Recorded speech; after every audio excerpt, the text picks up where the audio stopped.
Well, good afternoon. We're here in Columbia County. I've got CFO Jimmy Petronas with us, Kevin Guthrie, our Division of Emergency Management Director, Adjutant General Florida National Guard Major General Haas. We have Columbia County Emergency Management Director Shane Morgan, Sheriff Mark Hunter from Columbia County, and Representative Chuck Brannan. This storm is going to impact inland counties, and particularly in northern Florida. You are going to see significant impacts. You know, the contours of that will obviously be determined by the exact path of the storm, but I think you're doing the right thing to be prepared. So we're talking about counties like Columbia, we're talking about counties like Hamilton, Madison. All those counties are going to be affected by Hurricane IDALIA.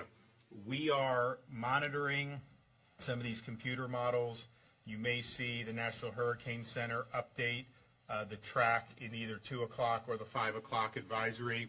There are models suggesting that this is going to take more of a westward shift that could bring it into areas like Jefferson and Leon and Wakulla area even. And people have known that this is a possibility, and I know all those counties are making preparations, but that is something to look out for. There's still a range of uncertainty here. They're going to be updating this track as the day goes on, and we will have probably better resolution on that as we get to the 2 or the 5 o'clock advisory. But that is a possibility. We've been in contact with all the local officials in all these areas, and I know people have been making preparations. So continue to do that. The state is already starting to feel some effects of this in the southern part of the state. You're going to start to feel some effects of it in the northern part of the state, probably later tonight, the beginning of tomorrow morning.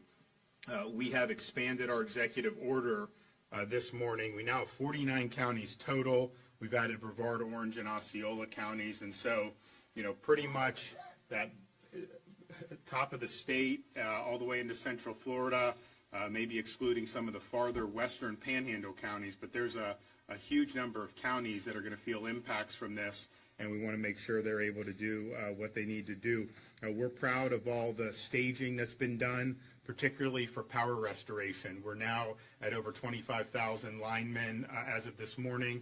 That is going to be over 30,000, approaching 40,000 by the end of today. And the goal is, when the power, and you are going to lose power if you're in the path of this storm, you should assume that that's going to happen. And the goal is going to be rapid restoration of power. Some of the parts where this storm is projected to go are a lot of trees. There's going to be a lot of branches, a lot of trees. There's going to be a lot of power lines down. Just expect that. There's a lot of manpower that's going to go to address it, but it's definitely going to be something that is going to require a lot of manpower and a lot of attention. So power restoration is something that is very, very important.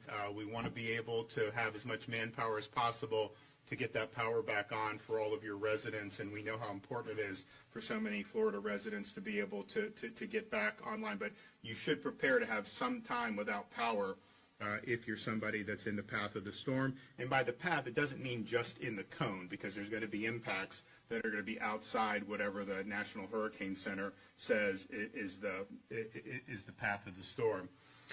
There have been evacuation orders issued for people on coastal areas, barrier islands, low-lying areas. You still have time, particularly if in the northern part of the state, you have time to be able to evacuate. You don't need to drive hundreds of miles. You don't need to try to outrun the storm. Just get to higher ground, get into a safe structure, ride out the storm, then you can go back to your place. But in some of these areas, like a Cedar Key, some of these others along the Big Bend, you know, you're talking about really, really significant storm surge potential. I mean, this is similar 10, 12 plus feet of storm surge could happen in some of those areas. And the storm surge is not something, you're not going to win that battle if you decide to stay behind for that. You run away from the water, and then you hide from the wind.